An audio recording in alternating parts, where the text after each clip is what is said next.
Hey, welcome back to the Realm of History. We got a chapter 21 live review tonight. So, want to get things started because we got a lot to cover due to school being canceled today. First things first, I want to talk about hey, what's going to be our agenda tonight? So, we're going to have an introduction, and in the introduction, there's going to be a special talk. Number two, we're going to go through our important advice. Number three, we'll talk about our selected key figures mostly terms tonight, mostly terms tonight. We'll have some AP advice and we'll have a question and answer session. I do have quiz format on the list tonight as well. So let's go through our introduction and important advice. First things first, if you are with us, go ahead and check in the comments. Looking like the numbers are a little bit lower than usual.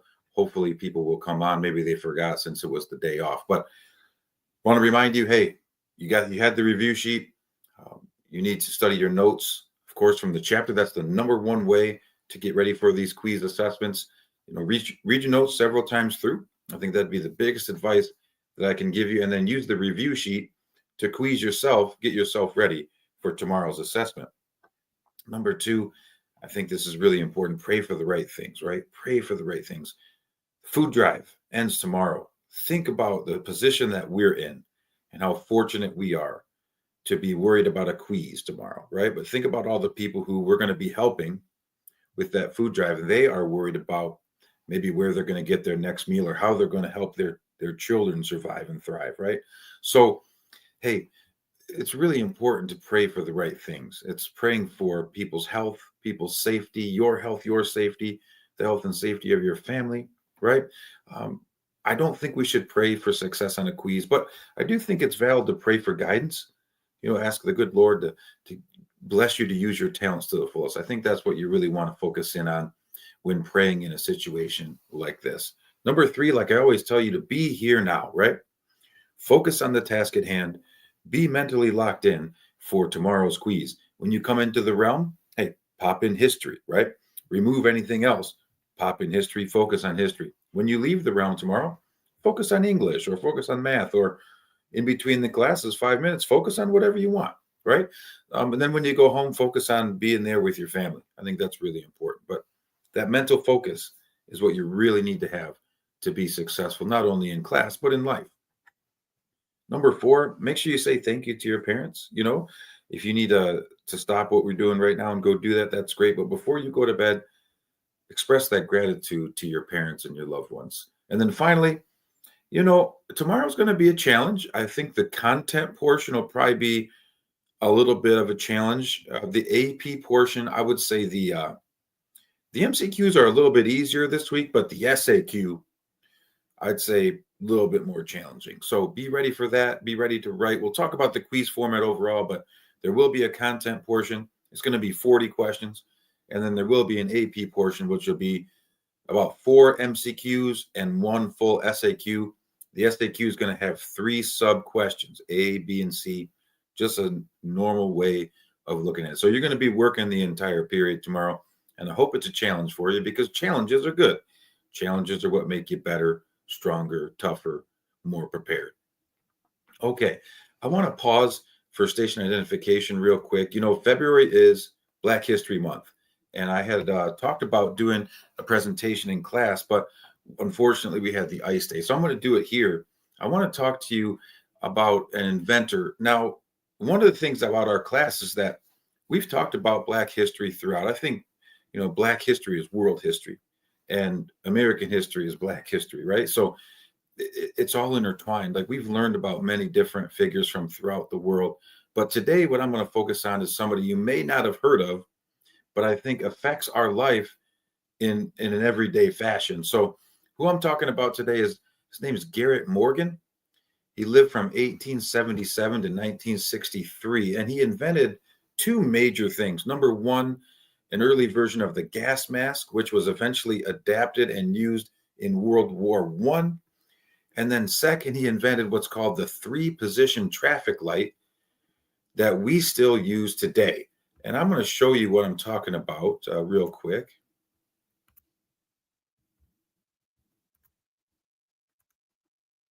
All right, so if you look here, one of the key things is a traffic signal. Now, he didn't invent the first traffic signal, okay? But what Garrett invented, Mr. Morgan, was the yellow light, the concept of the yellow light. Now, I want to tell you a little bit about his history. So he was from Kentucky, and then at a young age, he moved to Cleveland, Ohio. Now, you know that I'm an Ohio guy. I'm from Toledo, but I went to school just outside of Cleveland in college. So, he had only a sixth grade education, and he moved to Cleveland. He witnessed a really bad car accident in 1923. Okay, and what happened is the car was going through an intersection and ran into a horse-drawn carriage. So there was a lot of blood. It was pretty dramatic. And so this is what gave him the idea to come up with the caution light instead of lights just switching from red straight to green, which is how they were, especially in a very crowded city like Cleveland. The yellow caution light gave people a chance to adjust, and that's the three-position signal that we still use today. Now, Mr. Morgan, he sold the patent for this idea to General Electric in 1923 for $40,000, which, as I understand as a history guy, that was like a fortune in that time period. So that was a lot of money for that patent. Okay, I am going to go back to normal view now. So we're going to do that once a week, and then when we get into March, which is Women's History Month, we'll do something similar. Okay, I want to talk again about the quiz format. All right, the quiz format for tomorrow, it's going to be 40 questions on the content, 40 questions on the content portion, and those are all going to be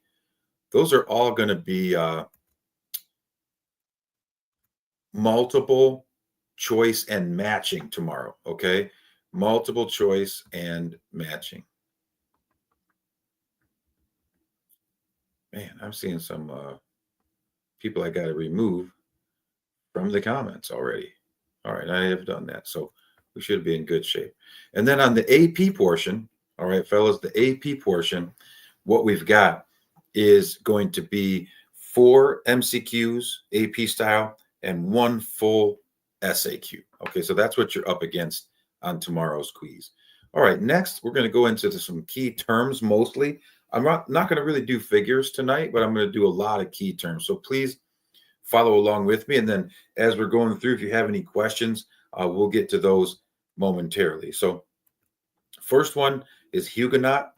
A Huguenot is a term that stands for a French Protestant. So the Catholics called Protestants in France Huguenots. And there were many wars, conflicts, and disputes between Protestants and Catholics in France.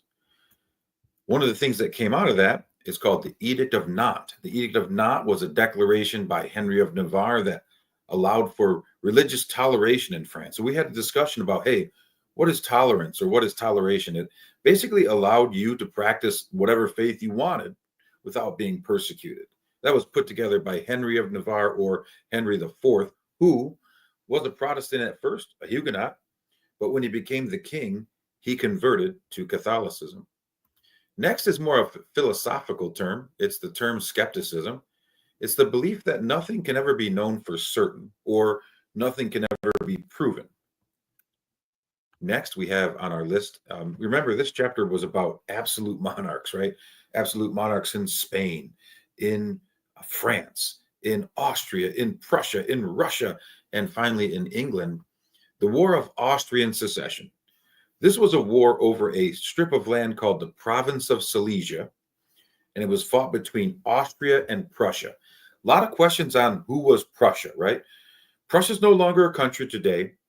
Basically, Prussia was located where modern-day Germany is, and they had what's called a German unification process. This is where Prussia turned into Germany. Okay, it was right before World War I, to be honest with you.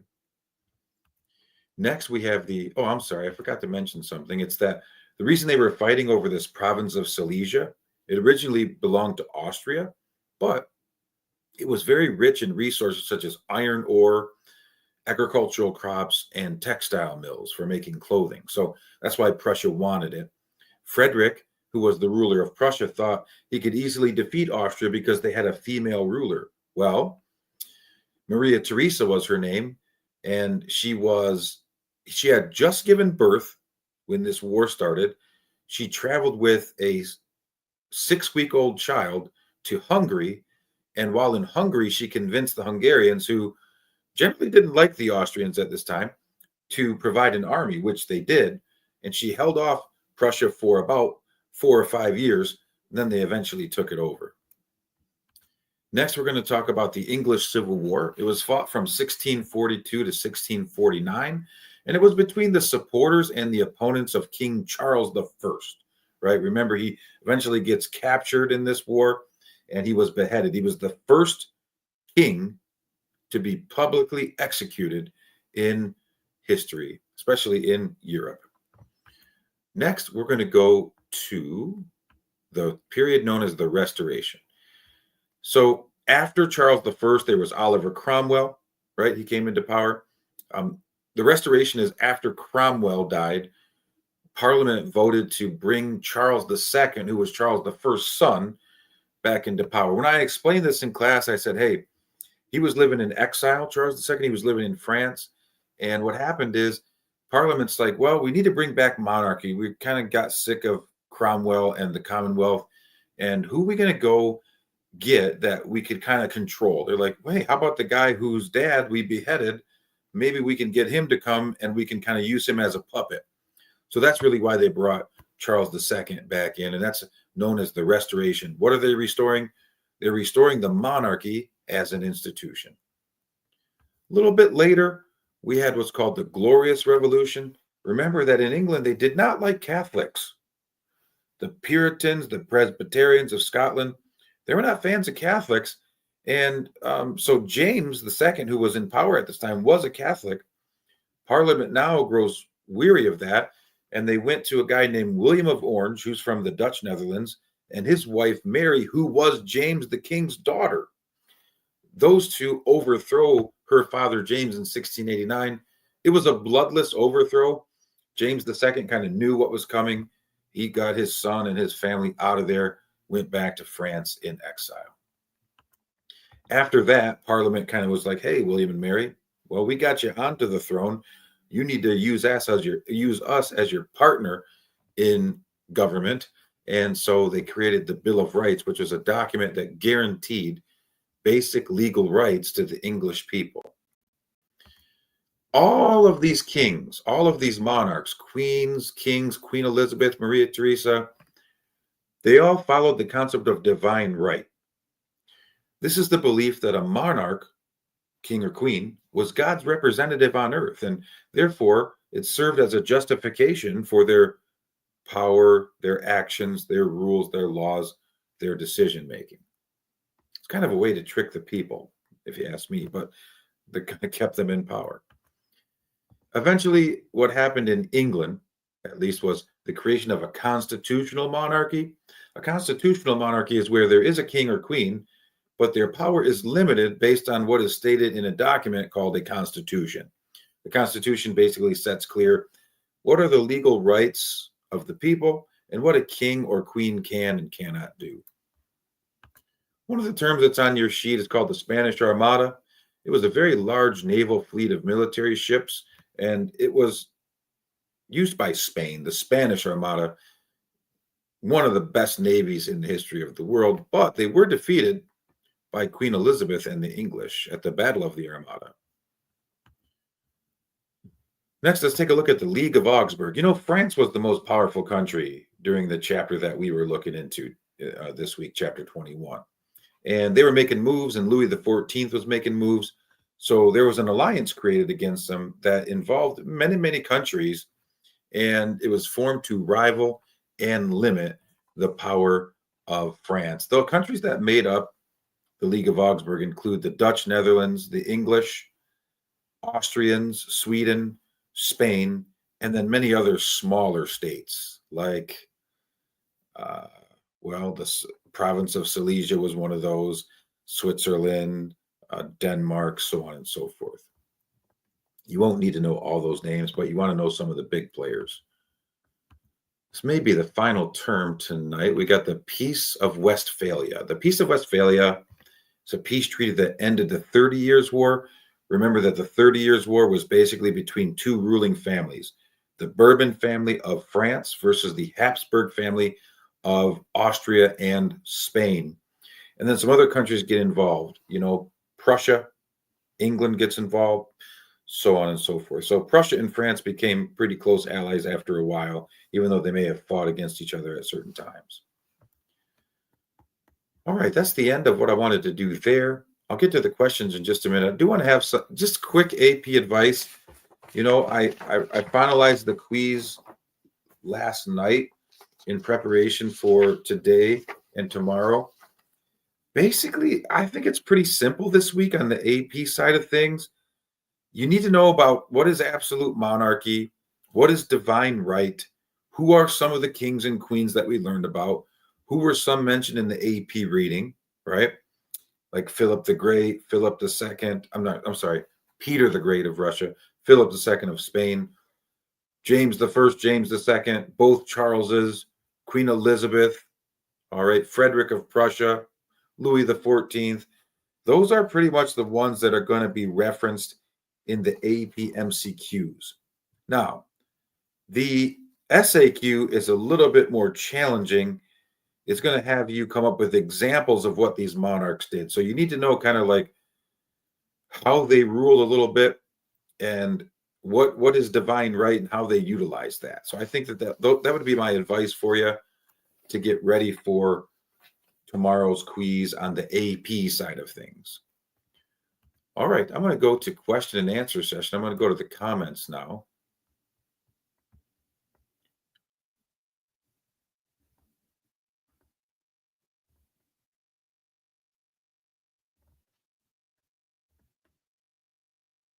Yeah, that's a banned word, guys. Come on now. But I'll take it. I'm just looking at the questions.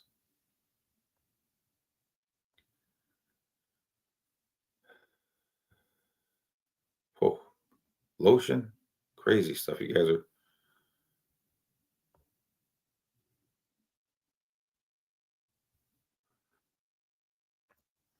What was the main dynasty for England? It's the Stuart family. So you had Queen Elizabeth was a Windsor. All right. Queen Elizabeth, when she passed, it went to her cousin James Stuart of Scotland. And then that forms a dynasty. So it goes James, then Charles I. Cromwell is not part of the dynasty. He ruled for a minute, and then it wasn't a king. And then it goes to Charles II, who's Charles the first son, and then James II. And then you got William and Mary, who still has the Stuart bloodline because Mary was James's daughter, and that changes it over. So what you really want to know there is that Stuart family in this chapter was the dominant force.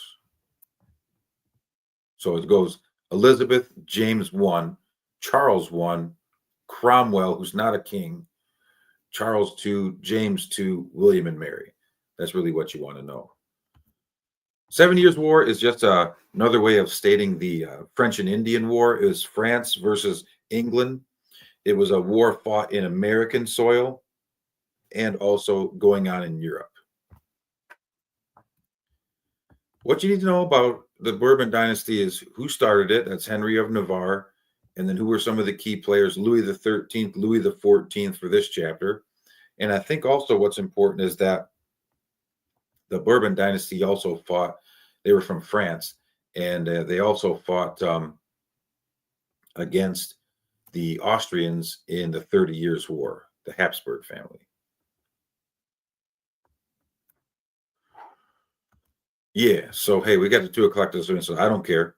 We're still going to have the quiz. It's still going to be long, and you're just going to have to get there and do the best you can. Hey, one thing that you can do, everybody, is get your notes stapled up together tonight. That way, tomorrow you don't have to waste any time. We can start the quiz. Collect. We'll start the quiz. But if everybody doesn't have it stapled, then I got to give time to staple it, right? So get those things together tonight, staple them up, and then we'll be ready to roll. Adelina, I just went over that. So once again, I'll do it again, though. It's Queen Elizabeth, then James I, Charles I, then Oliver Cromwell, who wasn't a king, right? That's key. He was ruled as a republican form of government called a commonwealth. Then it went Charles II, James II, William and Mary. Those are the key monarchs you need to know. In the past, I've had a short answer where students had to write that out, but I'm not doing that this year because I put some writing on the AP part. Well, for this chapter, you know that she died in 1603 and she left a lot of debt to her successors, and that her cousin James took over for her. That's really what you need to know for this chapter.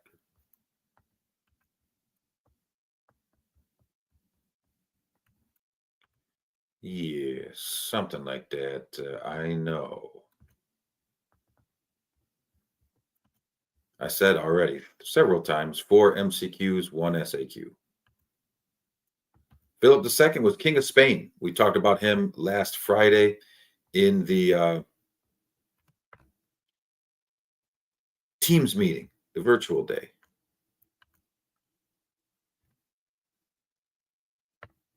I know it's a 2 o'clock. You're just going to have to deal with it. Got to be tough. It'll be all right. Yeah, you probably should know the order of the English monarchs. Yes, 100%.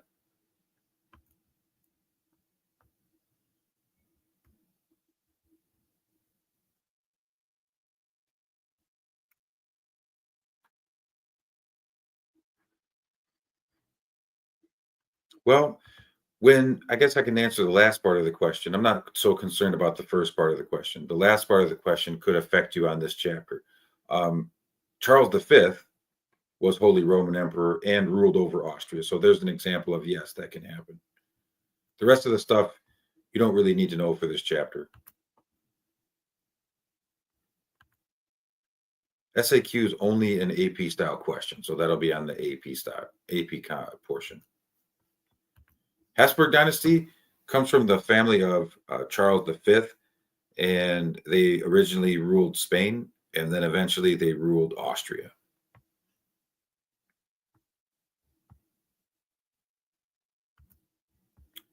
They didn't.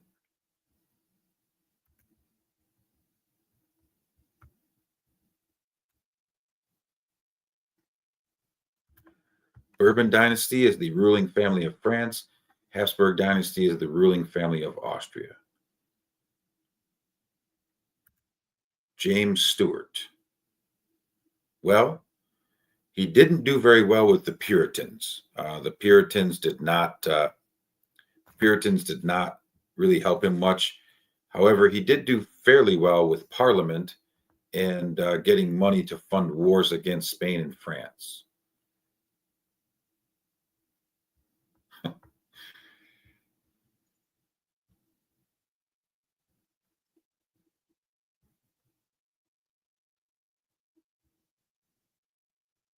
Henry of Navarre.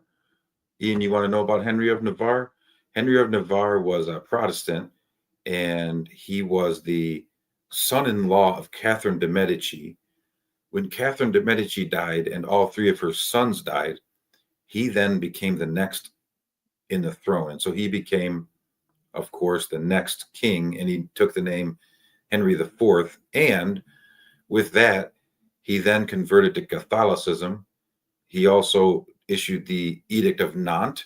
And then one of the other things that you want to take into consideration is that the Edict of Nantes allowed for religious tolerance, which made a lot of people mad because Catholics in France did not want other Protestant groups being able to worship freely. And so they tried to assassinate him 19 times. And finally, they did assassinate him by breaking into the royal carriage while he was traveling and stabbed him to death. That'd be like all you need to know. So no, the Garrett Morgan info will not be on the quiz tomorrow. The quiz is only pertinent for chapter 21. So we keep the quizzes by chapter and AP content.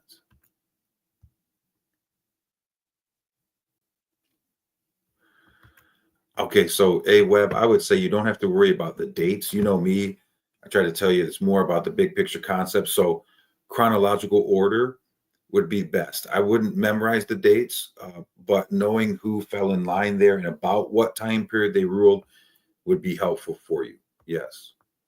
But there'll be no reason to state specific dates on tomorrow's quiz. Okay, this will be the last time. One more time, okay? You got Queen Elizabeth. She died in 1603. You don't have to know the dates. After her death came James Stuart, who was the King of Scotland. Then after he died, it was his son Charles I who was involved in the English Civil War. He got caught and he got beheaded, right? Then Oliver Cromwell. He wasn't a monarch. I keep saying that because he's not a king. After him, they went to Charles I's son, Charles II. That was called the Restoration. They brought the monarchy back into play. When he died, it went to his brother, James II, who was a Catholic. Because he was Catholic, he struggled with Parliament and he struggled with the people in England. They don't like Catholics very much, at this time especially. And then his daughter, Mary, and her husband, William of Orange, who was a Dutch prince from the Netherlands, overthrew James II in a bloodless coup d'etat. That means no war. He just abdicates the throne. He leaves. He's like, hey, I'm out of here. This is my daughter. You go ahead, take the throne. He leaves. That's not usually what happens, but it happened in this case. That was called the Glorious Revolution of 1689.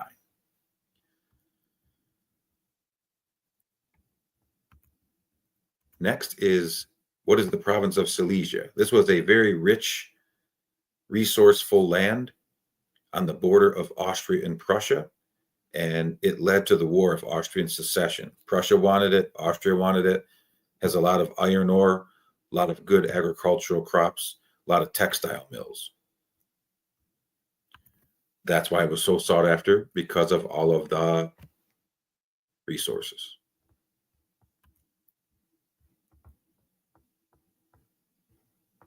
Yep, that looks good, Ian. Sign of strength by you, buddy. Thanks for being a good leader, man.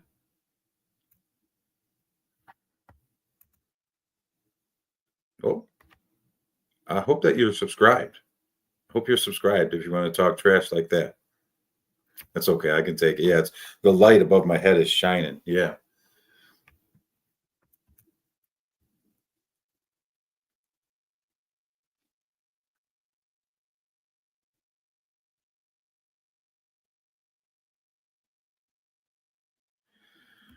Wow, this is a pretty loaded question, but I like the name there. Finally, some support. Finally, not evil Langle or something else, but I like it. A little bit outside of the realm of what I would have my students knowing for this quiz. I don't really want to bog you down, but I would say the execution of Charles had a little bit of an economic benefit to England because what it did is it had a political and an economic benefit because Cromwell took over. All right. And when Cromwell takes over, he's a leader of the Puritans. So for them, he's going to ban all types of things. The Puritans banned anything that was notably merrymaking, like you couldn't dance in public, you couldn't sing in public, you couldn't wear bright clothes. They banned theater, they banned the sporting events.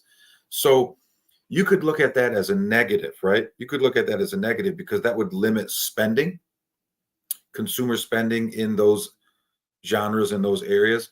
But at the same time, because it turned into a republic or a commonwealth, it gave people the power to vote for their leaders and representatives. That's a republic, right? People vote for their leadership. So what they were able to do is have some more say in government, and they could vote people in who were running on a platform that were not going to raise taxes like the kings were. Remember, the kings were constantly raising taxes if they couldn't get money from Parliament. That's one of the big reasons that led to the overthrow of Charles I during the English Civil War. Now, I think that pretty much answers both questions. I didn't mention trade or taxation, but with less taxation, you have people more willing to spend money at markets, which would then facilitate more trade. That would be the idea of how I would answer that question. Please stop. I think this is Gia, but please stop. I think you're going to have to get banned from tonight's Well, I'm not going to be mean, but just stop goofballing with these questions. Thank you. I still love you.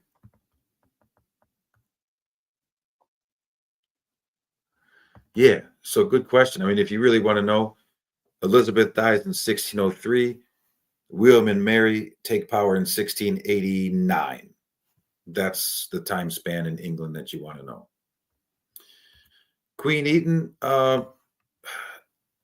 So what I've got is basically you got four MCQs, and then you have an SAQ that has three parts. So what I was going to do, I was going to make everything worth 1 point, and then front you three. I was going to front you three, so the lowest you can get is a 3 out of 10, which should be helpful to you still.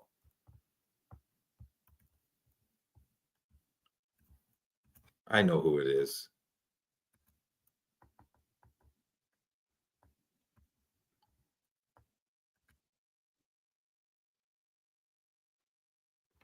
Say, who is that in that picture? That I don't know who that is. All right.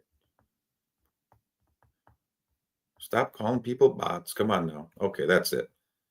Evil Langle is banned. No, I can put somebody in a timeout. It said put this person, I put them in a timeout. That's hilarious. It's like kindergarten. Hey, act like a kindergartner, go in timeout. I thought that was Young Gravy. I thought that was, he's got some funny songs, Annalise. That's funny. All right.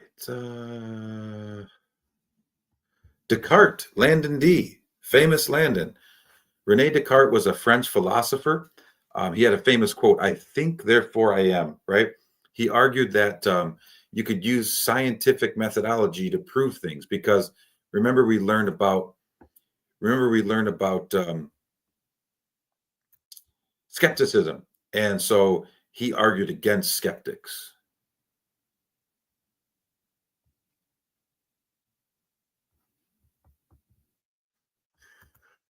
Yeah, he might. You're right. Thanks, Master Ali. You're a good man. You're a good man. All right. Ivan the Terrible. His wife was Anastasia. When she died, he went kind of crazy and he started to kill off people called the boyars, which were the nobles in Russia. And from there, he kind of became a tyrant. And it's all after she died. And he thought the boyars poisoned her, and so that's why he did it. Good question.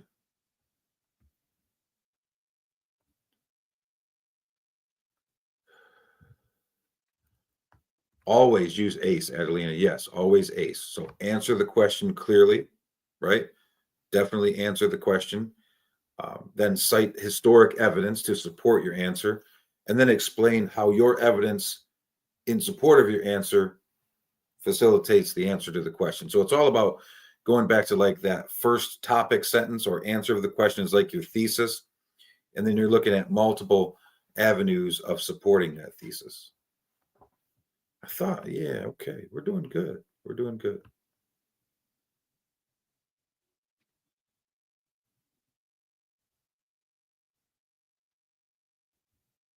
Yeah, Young Gravy has the Riz. Yeah, I think so.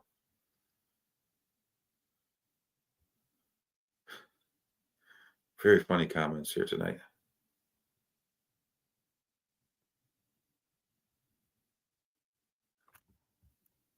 You can use T, Alex G. It's another way to do it.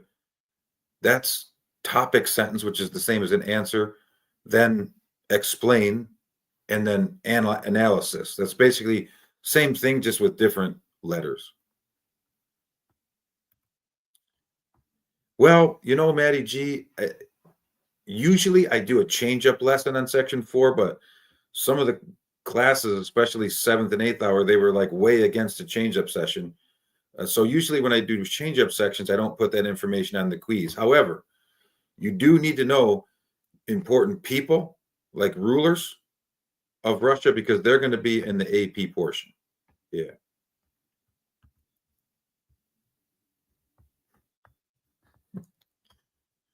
Some of these kids are really funny, I'll tell you. Yes, Sarai. The SAQ has three separate questions that are related, but yes, you have to answer 3 paragraphs basically.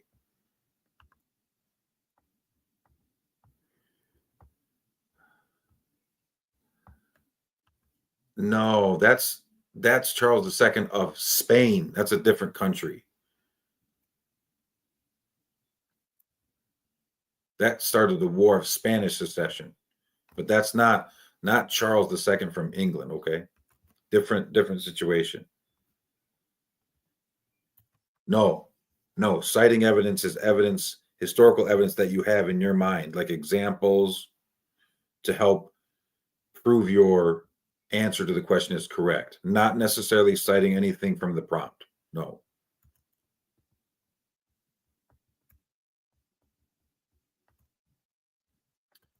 If you tell yourself you're cooked, you're sauteed. All right, Chief. But if you tell yourself you're going to ball out, then you're a baller. Chief.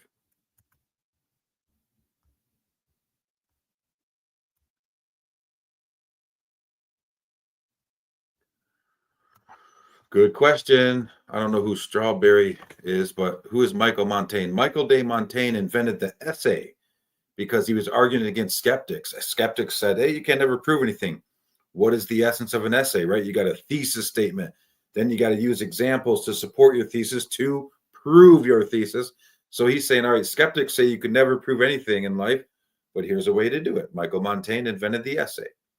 Next time you're writing a DBQ or an LEQ, you can thank Montaigne, whether you want to or not. Jean-Baptiste Colbert, you forgot his last name, Jean-Baptiste Colbert was a economic advisor to Louis XIV. He was a big believer in mercantilism. Why do I say quiz like that? I had my world history teacher when I was at St. Mary's. His name is Mr. Wiersma. He had all kinds of sayings. I keep a lot of the sayings alive. He called quizzes queezes. He said a quiz like that. He'd say it like that, quiz. And then he'd say a little bit of these, little bit of that there, baller. He said everything was a baller. He called himself Dr. Howard. He was just an awesome guy. He was just a fun teacher. And he said, what the Sam donkeys, what the holy horse feathers, like all the things that I say, he said. So I keep those traditions alive.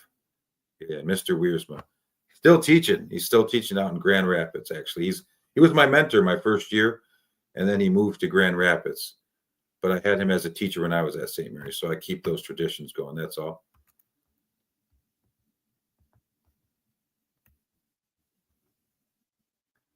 I hope all these new accounts that have these funny names are like subscribed. I could be making some money pretty soon.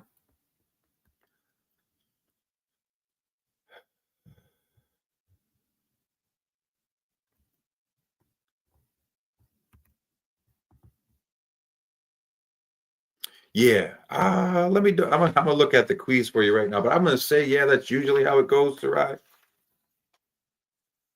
Yeah, probably 70 to 80% key figures. Yeah, you're smart. You're very smart. Good call.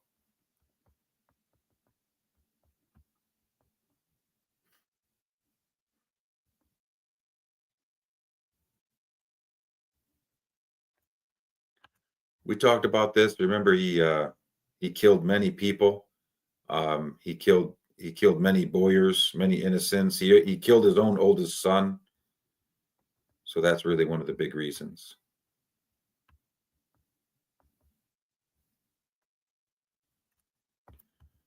Montaigne was arguing against skepticism. He's saying you can prove things through using the essay.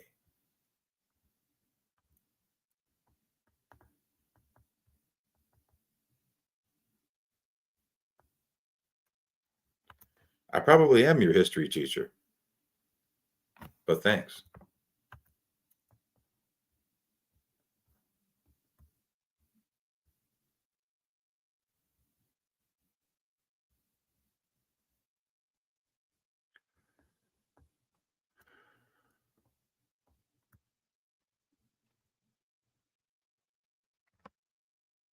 All right, I think I'm good. I think most of these comments that are in the questions are no longer relevant. So we've been on for 40 minutes. Good session. Hey, for those of you who are asking real questions, I appreciate you. For those of you who aren't, it's making it kind of fun. I hope that other people are seeing that way. As long as you keep it appropriate, always, for one, it's just about doing the right thing and being respectful.